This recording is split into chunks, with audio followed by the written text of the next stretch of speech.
ಇಲ್ಲಮ್ಮ, ಅವಳನ್ನ ಮದುವೆ ಮಾಡಿ ಕೊಟ್ಬಿಟ್ರೆ ಅವಳು ನಿಮ್ಮನೆಯವಳೆ ಅಮ್ಮ. ನೀವು ಅವಳನ್ನ ಸಂತೋಷವಾಗಿ ಪ್ರೀತಿಯಿಂದ ಚೆನ್ನಾಗಿ ನೋಡಿಕೊಂಡ್ರೆ ನಮಗಷ್ಟೇ ಸಾಕು. ನಾವು ನಮಗಿರೋ ಕಷ್ಟಗಳನ್ನೆಲ್ಲ ಬಂದು ಅವಳ ಹತ್ರ ಹೇಳ್ಕೊಳಲ್ಲ. ಸ್ವಾಭಿಮಾನನ ನಾವು ಯಾವತ್ತೂ ಬಿಟ್ಕೊಟ್ಟವ್ರಲ್ಲ ಅಮ್ಮ. ಹಾಗಿರುವಾಗ ಅವಳ ಮುಂದೆ ಬಂದು ಕೈ ಚಾಚೋ ಮಾತೇ ಇಲ್ಲ. ಆಯ್ತಾಯ್ತು, ನಾನು ಹೇಳಿದ ಮಾತುಗಳೆಲ್ಲ ನೆನಪಿರ್ಲಿ. ನಾಳೆ ಆದಷ್ಟು ಬೇಗ ಬಂದ್ಬಿಡಿ, ತಡ ಮಾಡ್ಕೋಬೇಡಿ. ಸರಿ ಅಮ್ಮ, ಆಯಿತು.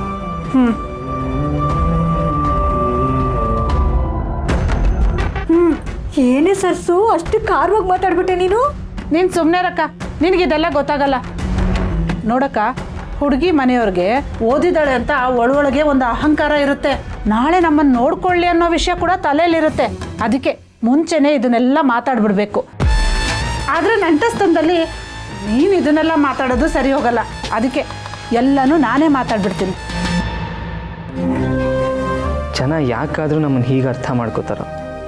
ನಾವು ಮಿಡಲ್ ಕ್ಲಾಸ್ ಅವರು ಅಂದ ತಕ್ಷಣ ದುಡ್ಡಿಗೋಸ್ಕರ ಅಷ್ಟೇ ಬದುಕ್ತಿದ್ದೀವಿ ಅನ್ನೋ ಥರದಲ್ಲಿ ಯೋಚನೆ ಮಾಡ್ತಾರೆ. ಆದರೆ ಇವ್ರಿಗೇನು ಗೊತ್ತು, ಮಿಡಲ್ ಕ್ಲಾಸ್ ಅವ್ರಿಗಿರೋ ಸ್ವಾಭಿಮಾನ ಇನ್ಯಾರಿಗೂ ಇರೋದಕ್ಕೆ ಸಾಧ್ಯ ಇಲ್ಲ ಅಂತ. ಆ ಸ್ವಾಭಿಮಾನನ ಬಿಟ್ಕೊಟ್ಟಿದ್ದಿದ್ರೆ ನಾವು ಏನು ಬೇಕಾದರೂ ಮಾಡಿ ದುಡ್ಡು ಸಂಪಾದನೆ ಮಾಡೋಣ ಅನ್ಬೋದಾಗಿತ್ತು. ಅಥವಾ ಅವ್ರಿವ್ರ ಕಾಲು ಹಿಡಿದು ಭಿಕ್ಷೆ ಬೇಡ ಬದುಕೋಣ ಅನ್ಕೋಬೋದಾಗಿತ್ತು. ಆದರೆ ನಾವು ಕೆಟ್ಟದಕ್ಕೆ ಕೈ ಹಾಕಲ್ಲ, ಇನ್ನೊಬ್ಬರ ಮುಂದೆ ಕೈ ಚಾಚಲ್ಲ. ಸ್ವಾಭಿಮಾನ ಇರೋದಕ್ಕೆ ಇದೇ ಸ್ಥಿತಿಲಿರೋದು. ಇದೆಲ್ಲ ಇವ್ರಿಗೆ ಅರ್ಥ ಆಗಲ್ಲ. ಪರ್ದ ಒಳ್ಳೆ ಹುಡುಗ, ಅವ್ನು ನನ್ನ ತಂಗಿನ ಚೆನ್ನಾಗಿ ನೋಡ್ಕೋತಾನೆ ಅನ್ನೋ ನಂಬಿಕೆ ನನಗಿದೆ. ಆ ಮನೆಗೆ ನನ್ನ ತಂಗಿನ ಕೊಡೋಕ್ಕೆ ಅದೊಂದು ನಂಬಿಕೆ ಅಷ್ಟೇ ಕಾರಣ.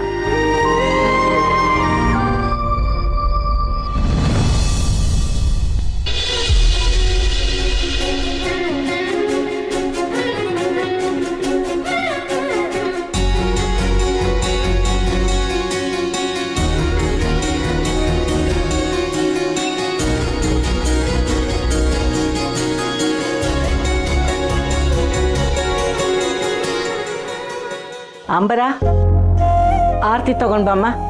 ಅಯ್ಯೋ ಅಮ್ಮವ್ರೆ, ಇದೆಲ್ಲ ಯಾಕೆ? ನಮ್ಮ ವೀರುನ ನಿನ್ನ ಪ್ರಾಣನ ಪಣಕ್ಕಿಟ್ಟು ಕಾಪಾಡಿದೀಯ. ಇದೆಲ್ಲ ನನಗೆ ಯಾಕೆ ಅಂತ ನೀನು ಸುಮ್ಮನಿದ್ದಿದ್ರೆ ನಮ್ಮನೆ ನರಕ ಆಗ್ಬಿಟ್ಟಿರೋದು. ನೀನು ಮಾಡಿರೋ ತ್ಯಾಗದ ಮುಂದೆ ನಾವು ಮಾಡ್ತಿರೋದು ಏನೂ ಅಲ್ಲ. ನೀನು ಹುಷಾರಾಗೋವರೆಗೂ ಅತ್ತೆಯವರೇ ನಿನ್ನ ನೋಡ್ಕೋಬೇಕು ಅಂತ ಇಲ್ಲಿ ಕರ್ಸ್ಕೊಂಡಿದ್ದಾರೆ. ಇಲ್ಲಿ ನಿನಗೆ ಯಾವ ಆತಂಕನೂ ಇರಲ್ಲ, ನೀನು ನೆಮ್ಮದಿಯಾಗಿರ್ಬೋದು. ಹೌದು ಸಾವಿತ್ರಿ, ನೀನು ನಮ್ಮ ಅಪ್ಪನ ಪ್ರಾಣನ ಕಾಪಾಡಿದ್ಯಾ, ಈ ಮನೆ ಅಳಿಯನ ಪ್ರಾಣ ಕಾಪಾಡಿದ್ಯಾ. ಅದಕ್ಕಿಂತ ಹೆಚ್ಚಾಗಿ ಇಡೀ ರಾಜ್ಯ ಪ್ರೀತಿಯಿಂದ ಆರಿಸಿರೋ ದೊಡ್ಡ ವ್ಯಕ್ತಿನ ಕಾಪಾಡಿದ್ಯಾ.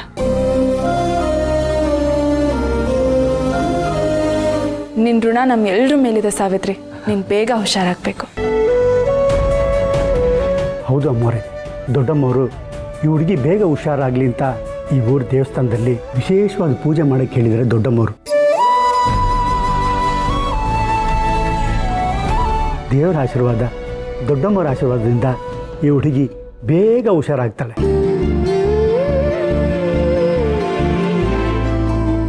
ನಿಮ್ಮೆಲ್ಲರ ಪ್ರೀತಿ ನನ್ನ ಬಾಯಿನ ಇವತ್ತು ಕಟ್ಟಾಕ್ಸ್ಬಿಟ್ಟೈತೆ. ನನಗೆ ಏನು ಮಾತಾಡಬೇಕು ಅಂತಲೇ ಗೊತ್ತಾಯ್ತಲ್ಲ. ಅದು ಯಾವ ಜನ್ಮದಲ್ಲಿ ಏನು ಅದೃಷ್ಟ ಮಾಡಿದ್ನೋ ನನಗೆ ಗೊತ್ತಿಲ್ಲ. ಈ ಮನೆಯಿಂದ ಇಷ್ಟೊಂದು ಪ್ರೀತಿ ನನಗೆ ಸಿಗ್ತೈತೆ ಅಂದರೆ ನನಗೆ ನಂಬಕ್ಕೆ ಆಯ್ತಾ ಇಲ್ಲ. ನೋಡ್ದೇನವ್ವ, ಯಜಮಾನರು ನೋಡಬೇಕು ಅಂತ ಏಟೋಕಿತ ಈ ಮನೆ ತಕ್ಕ ಬಂದು ಮನೆ ಬಾಗಿಲು ಗೇಟು ನೋಡ್ಕೊಂಡು ವಾಪಸ್ ಬಂದೆ ಚಿನ್ನ. ಆದ್ರೆ ಇವತ್ತು ನೋಡವ, ಯಜಮಾನರು ದೊಡ್ಡಮ್ಮ ಅವರು ಎಲ್ಲ ಸೇರಿ ಆರತಿ ಮಾಡ್ತಾವ್ರಲ್ಲವ. ದಿಟ ಹೇಳ್ಬೇಕು ಅಂದ್ರೆ ಇದು ಯಾವುದೋ ಜನ್ಮದ ಪುಣ್ಯ ಕಣವ.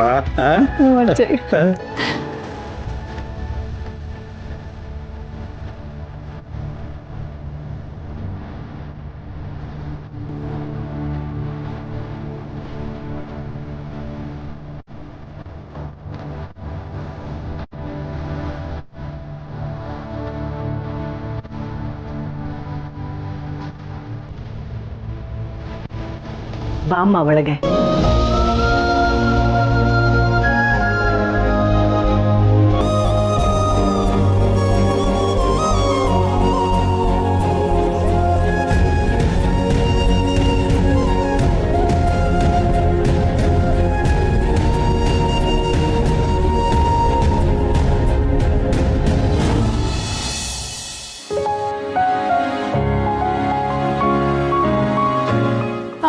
ಅಂಬ್ರ ಅವರೇ, ಸಾವಿತ್ರಿಗೆಲ್ಲ ವ್ಯವಸ್ಥೆ ಮಾಡಿದ್ದೀರಲ್ವಾ?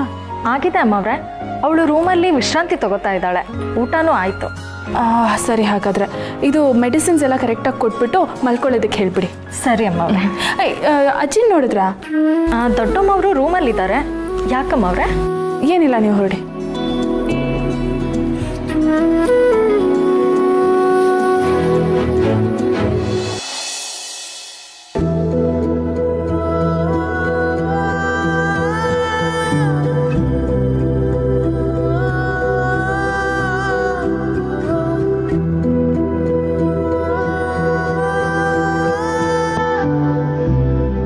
ಏನು ಅಜ್ಜಿ ನೆನಪಾಯ್ತಾ ನಿಂಗೆ? ಇನ್ನೊಂದು ಕತೆ ಕೇಳಬೇಕು ಅನ್ನಿಸ್ತಾ ಇದೆಯಾ?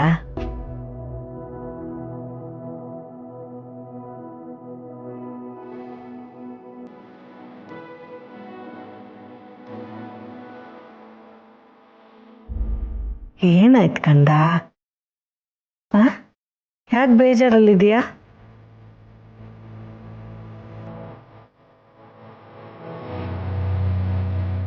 ಅಜ್ಜಿ,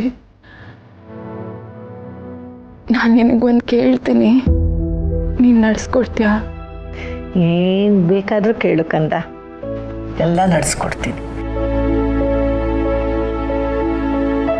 ನನಗೆ ಸಾಲಿಗ್ರಾಮ ಅನ್ನೋ ಊರಿದೆ. ಇಲ್ಲಿ ನನ್ನ ಅಜ್ಜಿ ಇದ್ದಾರೆ ಅಂತ ನನಗೆ ಗೊತ್ತಾದಾಗ ನನಗೆ ಸ್ವರ್ಗನೇ ಸಿಗ್ದಾಗಾಯ್ತು. ನಾನು ಸಾಲಿಗ್ರಾಮಕ್ಕೆ ಬರಬೇಕು, ನಮ್ಮ ಅಜ್ಜಿ ನೋಡಬೇಕು ಅಂತ ಮನಸ್ಸು ಆತುರಿತಿತ್ತು.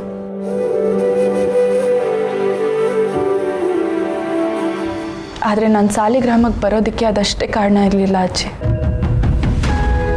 ನಾನು ಇಲ್ಲಿಗೆ ಬರೋವಾಗ ನನ್ನ ಮನಸ್ಸಲ್ಲಿದ್ದಿದ್ದು ದೊಡ್ಡ ಆಸೆನೇ ಬೇರೆ.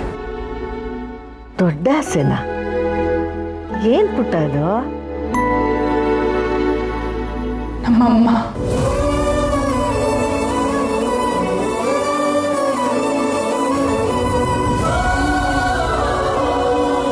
ನಾನು ಸಾಲಿಗ್ರಾಮಕ್ಕೆ ಬಂದರೆ ನಮ್ಮಮ್ಮನ ಬಗ್ಗೆ ತಿಳ್ಕೊಬೋದು, ನಮ್ಮಮ್ಮನ್ನ ನಾನು ನೋಡ್ಬೋದು ಅನ್ನೋ ದೊಡ್ಡ ಆಸೆ. ಅಮ್ಮ ಈ ಮನೇಲಿ ಹೇಗಿದ್ರು, ಅಮ್ಮ ಅಪ್ಪ ಹೇಗೆ ಒಂದಾದ್ರು, ಅವ್ರು ಈ ಮನೆ ಬಿಟ್ಟು ಯಾಕೆ ಹೋದ್ರು ಅಂತೆಲ್ಲ ನೀನು ನನಗೆ ಹೇಳಿದ್ದೆ. ಅದೆಲ್ಲ ತಿಳ್ಕೊಂಡು ನನಗೆ ಸಮಾಧಾನನೂ ಆಯಿತು. ಆದರೆ ನೀನು ಯಾವಾಗಲೂ ಹೇಳ್ತಿರ್ತೀಯಲ್ಲ, ನೀನು ನಿಮ್ಮಮ್ಮನ ಹಾಗೆ ಇದೆಯಾ, ನಿಮ್ಮಮ್ಮನ ಹಾಗೆ ಇದೆಯಾ ಅಂತ. ಹಾಗಾದರೆ ನಮ್ಮಮ್ಮ ನೋಡೋಕೆ ಹೇಗಿದ್ರು ಅಜ್ಜಿ?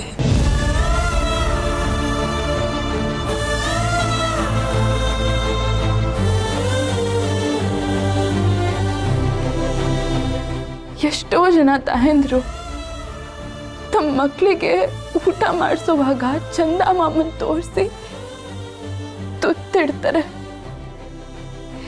ಆದರೆ ನನ್ನ ಬದುಕಲ್ಲಿ ಅಂಥ ಎಷ್ಟೋ ಹುಣ್ಣಿಮೆ ರಾತ್ರಿಗಳು ಬಂದು ಹೋಗ್ಬಿಡ್ತು. ಚಂದ ಮಾಮನೂ ಇತ್ತು, ತಿನ್ನೋಕೆ ಊಟನೂ ಇತ್ತು, ಆದರೆ ಕೈ ತುತ್ತು ತಿನ್ಸಕ್ಕೆ ಅಮ್ಮ ಇರಲಿಲ್ಲ.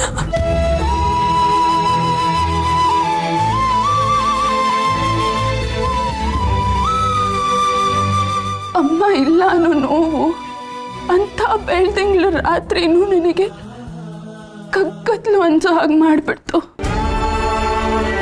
ಅಮ್ಮ ನೋಡೋಕೆ ಹೇಗಿದ್ದಾರೆ ಅಂತನೂ ಗೊತ್ತಿಲ್ಲದೆ ಬರೀ ಅಮ್ಮ ಅನ್ನೋ ಎರಡೇ ಎರಡು ಅಕ್ಷರ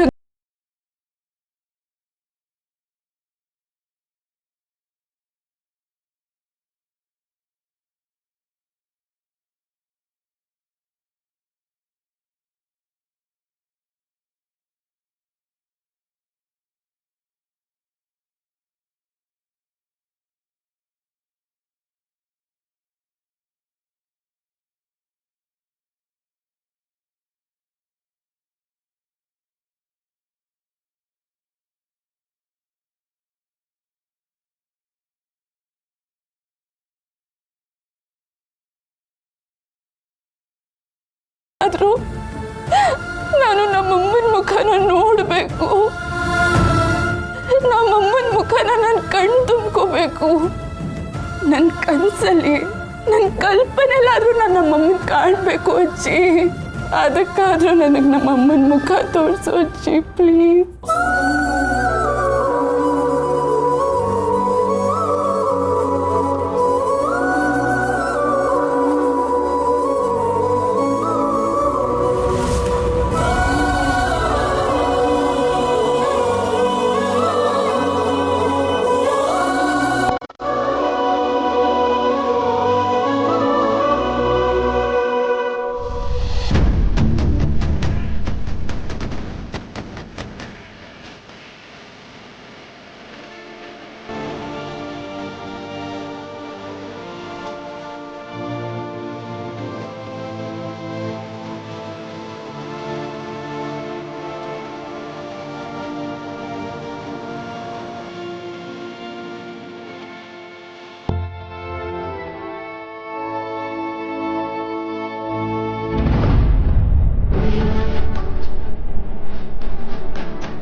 ಈ ಮನೆ ಮಹಾರಾಣಿ ಆಗಿದ್ದವಳು,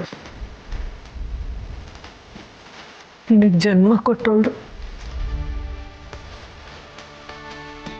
ನನ್ನ ಮಗಳು ನಂದಿನಿ ಇವಳೇ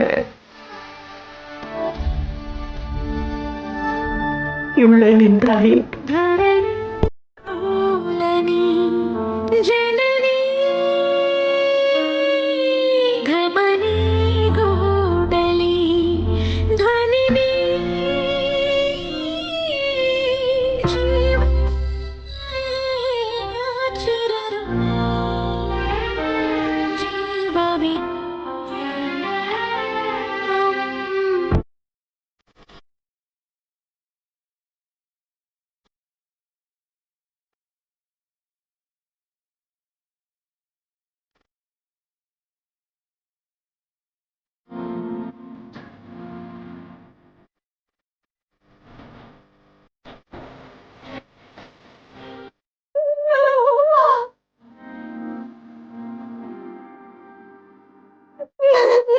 ನಮ್ಮಮ್ಮ ಅಜ್ಜಿ, ನಮ್ಮಮ್ಮ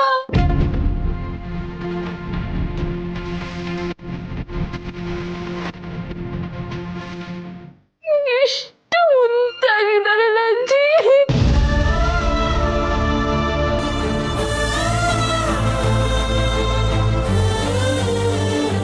ಅಯ್ಯೋ ದೇವ್ರೆ, ನನಗೆ ನಮ್ಮಮ್ಮ ಬೇಕಾಗಿತ್ತಲ್ಲ ದೇವ್ರೆ. ನಮ್ಮಮ್ಮ ನನ್ನ ಜೊತೆನೇ ಇರ್ಬೇಕಾಗಿತ್ತಲ್ವ ದೇವ್ರೆ. ನೀನ್ ಹೇಳಿದ್ ನಿಜ ಅಜ್ಜಿ, ನಮ್ಮಮ್ಮ ನನ್ನಾಗಿ ಇದ್ದಾಳೆ. ಅಮ್ಮ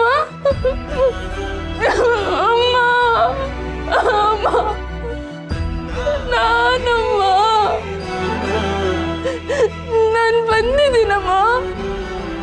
ನಾನು ಶ್ರಾವಣಿ ಬಂದಿದ್ದೀನಮ್ಮ, ನಿನ್ನ ಮಗಳು ಬಂದಿದ್ದೀನಿ.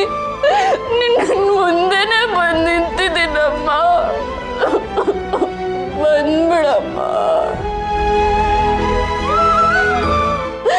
ಬಂದ್ಬಿಡಮ್ಮ, ನನ್ನ ಹತ್ರ ಬಂದ್ಬಿಡಮ್ಮ, ಪ್ಲೀಸ್ ನನ್ನ ಹತ್ರ ಬಂದ್ಬಿಡಮ್ಮ.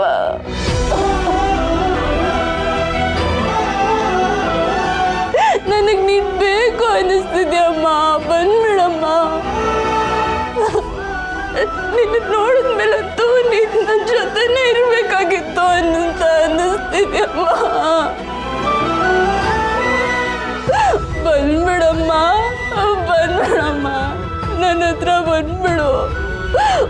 ಒಂದೇ ಒಂದ್ಸಲ, ಬರೀ ಒಂದೇ ಒಂದ್ಸಲ ನನ್ನನ್ನು ನೋಡ್ಕೊಂಡು ಹೋಗಪ್ಪ.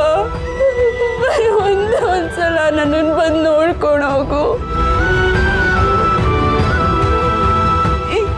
ನಿನ್ನ ಮಗಳನ್ನ ಮುತ್ತಾಡ್ಬೇಕು ಅಂತ ನಿನಗೆ ಅನ್ನಿಸ್ತಲ್ವಾ? ಈ ನಿನ್ನ ಮಗಳಿಗೆ ಲಾಲಿ ಆಡ್ಬೇಕು ಅಂತ ನಿನಗೆ ಅನ್ನಿಸ್ತಲ್ವಮ್ಮ? ಸಮಾಧಾನ ಮಾಡ್ಕೋಕಂದ, ಸಮಾಧಾನ ಮಾಡ್ಕೊಮ್ಮ. ಅವಳು ಬರೋದೇ ಆಗಿದ್ದಿದ್ರೆ ಇಷ್ಟು ವರ್ಷಗಳು ಕಾಯ್ಬೇಕಾಗಿತ್ತ? ಅವಳಿಗೆ ನನ್ನ ಮಾತು, ನಿನ್ ಕಣ್ಣೀರಿನ ಕೂಗು ಯಾವುದು ಕೇಳಿಸಲ್ಲಮ್ಮ.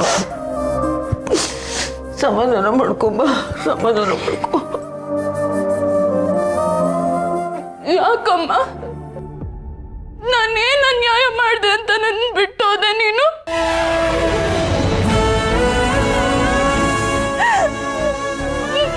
ನೀನು ಹೋದ್ಮೇಲೆ ಈ ನಿನ್ನ ಮಗಳು ಒಂಟಿ ಆಗ್ಬಿಡ್ತಾಳೆ ಅಂತ ನಿನಗೆ ಅನ್ನಿಸ್ಲಿಲ್ವಮ್ಮ? ಯಾಕಮ್ಮ? ಈ ನಿನ್ನ ಮಗಳು ನಿನಗೆ ಬೇಡವಮ್ಮ, ಬೇಡವಾ? ಆದ್ರೆ ನೀನು ನನಗೆ ಬೇಕು ಅಮ್ಮ, ನೀನು ನನಗೆ ಬೇಕಮ್ಮ, ನೀನು ಬೇಕು. ಅಜ್ಜಿ, ಅಜ್ಜಿ, ನಮ್ಮಮ್ಮ ನನಗೆ ಬೇಕು. ಅಜ್ಜಿ, ನಮ್ಮಮ್ಮ ಬೇಕು.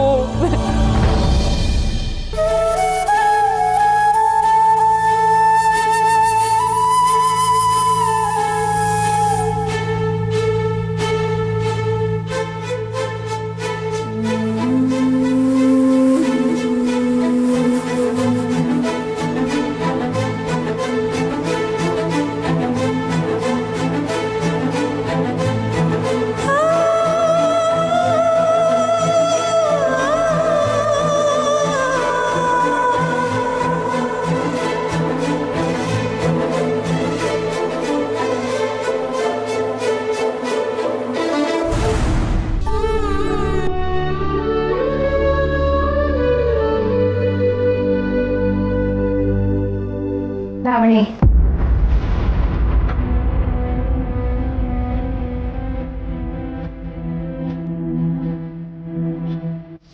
ಸಾವಿತ್ರಿ, ನೀನು ಯಾಕಮ್ಮ ಇಲ್ಲಿ ಮಲ್ಕೊಂಡೆ? ಇನ್ನು ಮಲಗಿಲ್ವಾ?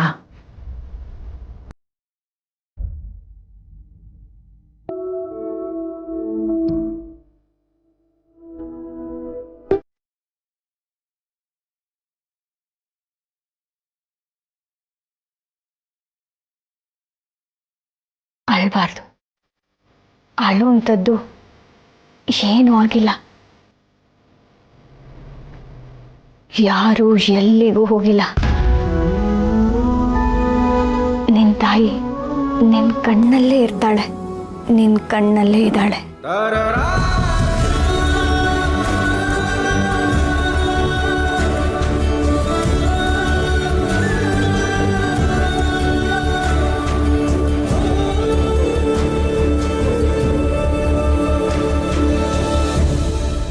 ಶ್ರಾವಣಿ, ನಡಿ ಹೋಗೋಣ.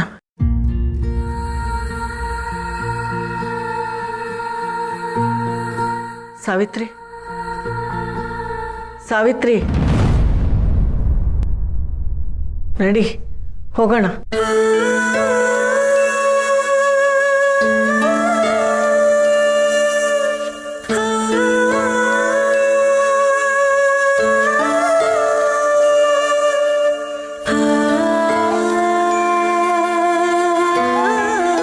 ಶ್ರಾವಣಿ, ಬಾ.